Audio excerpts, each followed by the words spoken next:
देखो हम special court के बारे में पढ़ रहे हैं। स्पेशल कोर्ट में देखो कौन कौन सी बातें, देखो सिंगल जज रहता है। कहाँ कहाँ का जज रहता है? अगर अगर इम्प्रिजनमेंट 2 साल से कम ज़्यादा का है तो सेशन जज, एडिशनल सेशन जज रहेगा। और उसके अगर कम रहता है तो मेट्रोपॉलिटन मजिस्ट्रेट रहेगा या फिर जुडिशियल मजिस्ट्रेट रहेगा। ठीक है। उसके बाद बोलते हैं अगर ऑफेंस होता है तो सबसे पहले देखो अगर ऑफेंस होता है तो क्या होता है वो हम देख रहे हैं। ठीक है। तो अगर ऑफेंस होता है तो यहाँ पर देखा जाए तो क्या सबसे पहले क्या कहा, अक्यूज का किसके पास जाएगा? मजिस्ट्रेट के पास ले जाएगा। ठीक है।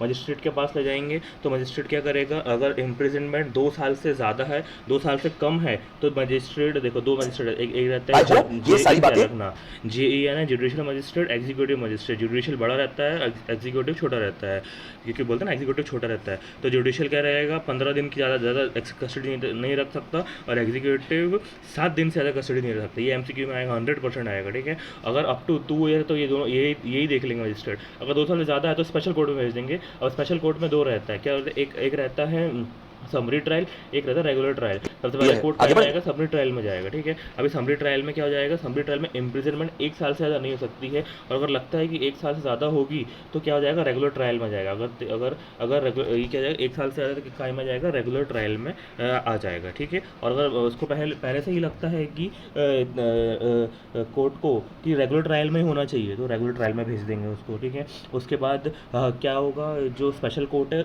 जो हमारा एरिया रजिस्टर्ड ऑफिस का, उसमें जो भी स्पेशल कोर्ट है वो हो जाएगा। और अगर ज़्यादा है तो जो हाई कोर्ट कंसर्न है उसके हिसाब से हो जाएगा। ठीक है। और क्या बोला है? जेई याद रखना, डिटेंशन, और क्या याद रखना? बस इतना ही है। ठीक है। हाँ, जो पहला अपॉइंटमेंट जो मैंने बताया कि 2 साल के ऊपर है तो सेशन जज, एडिशनल सेशन जज। 2 साल से कम है तो क्या हो जाएगा? मेट्रोपॉलिटन मजिस्ट्रेट और जुडिशियल मजिस्ट्रेट। ठीक है। तो जुडिशियल मजिस्ट्रेट क्यों? It is been appointed first class, it is been appointed by central government in consultation with central government, है ना, याद रखना।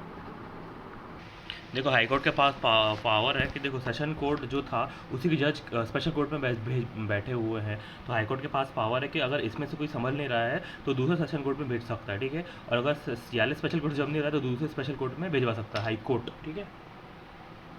देखो एक होता है कॉग्निजेबल ऑफेंस, एक होता है नॉन कॉग्निजेबल ऑफेंस। तो जो कॉग्निजेबल ऑफेंस एक ही होता है जो 212(6) के हिसाब से होता है कि अगर SFIO के हिसाब से इन्वेस्टिगेशन हो रही तो कॉग्निजेबल होता है, नॉन बेलेबल होता है। बस इसको हम याद रखना, एक पेपर में आएगा ही आएगा। ठीक है। बाकी सब नॉन कॉग्निजेबल होते हैं। ठीक है। स्पेशल कोर्ट क्या बोलते हैं? इसको डीम्ड क्या मानते हैं? कोर्ट ऑफ सेशन जो हमने पढ़ा था, metropolitan magistrate and judicial magistrate, और फर्स्ट था जो हमने ऊपर पढ़ा था। ठीक है। और जो पर्सन रहता है जो प्रोसिक्यूशन करता है उसको पब्लिक प्रोसिक्यूटर बोलते हैं। ठीक है। उसके बाद और क्या पढ़ा है?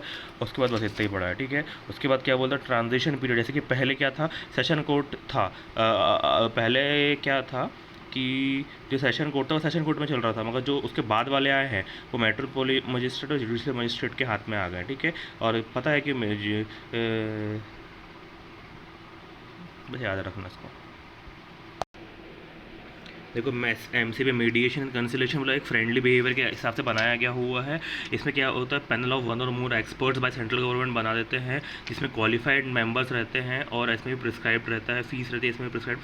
अब क्या होता है? जो भी पार्टी रहती है फिर central government tribunal, appeal tribunal सी मोटो क्या कर सकते हैं? अप्लाई कर सकती है कि तुम MCP में चले आओ। ठीक है। उसके बाद क्या होता है कि किसको किसको करेगी? To central government, appeal tribunal, tribunal करेगी।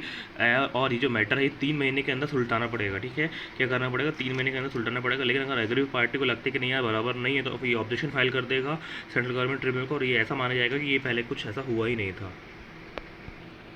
एक्विटल मतलब होता है कि अगर किसी बंदे को मतलब रिलीज़ कर दिया गया हुआ, एक्विटल मतलब छोड़ दिया गया हुआ है, मगर सेंट्रल गवर्नमेंट को लगता है कि नहीं है ये तो इसको छोड़ना नहीं चाहिए था, तो उसका अगेंस्ट अपील कर सकती है by company prosecutor authorise person. ठीक है। कौन कर सकता है? सेंट्रल गवर्नमेंट कर सकती है। कोई किसी भी मैटर में अपील कर सकती है एक्सेप्ट हाई कोर्ट। जो भी हाई कोर्ट का मैटर आएगा उस पर नहीं कर सकती है, बराबर है। तो इसलिए कंपनी प्रोसिक्यूटर मतलब जो गवर्नमेंट का प्रोसिक्यूटर रहता है वो। ठीक है। मे अपॉइंट 1 और more person as company prosecutor, ये भी MCQ में आ सकता है। ठीक है। एंड देन उसके बाद बस यहाँ पे इतने ही है, हाई कोर्ट के जजमेंट को नहीं कर सकते। देखो यहाँ पर क्या बोल रहा है, यहाँ पर इतना बोल रहा है कि जो पेनल्टी है वो फैक्टर्स पर डिपेंड करती है, size of the company, nature of the business, interest of public interest, nature of the default, reputation of default, तो इस हिसाब से पेनल्टी डिसाइड होती है, ठीक है। और जो पेनल्टी रहती है उसको बस ध्यान रख लो कि कंपनी के केसेस में जो प्रोविजन में दिया हुआ है, वहाँ पे मान लो कि 10 लाख रुपये दिया हुआ है, तो यहाँ पे 5 लाख से ज़्यादा नहीं होना चाहिए, मतलब not more than one half of the provision. और कंपनी के केसेस में मैक्सिमम 2 लाख, और अगर इसका इंडिविजुअल है तो सेम यही हो जाएगा, और मैक्सिमम 1 लाख रुपये, 2 लाख 1 लाख।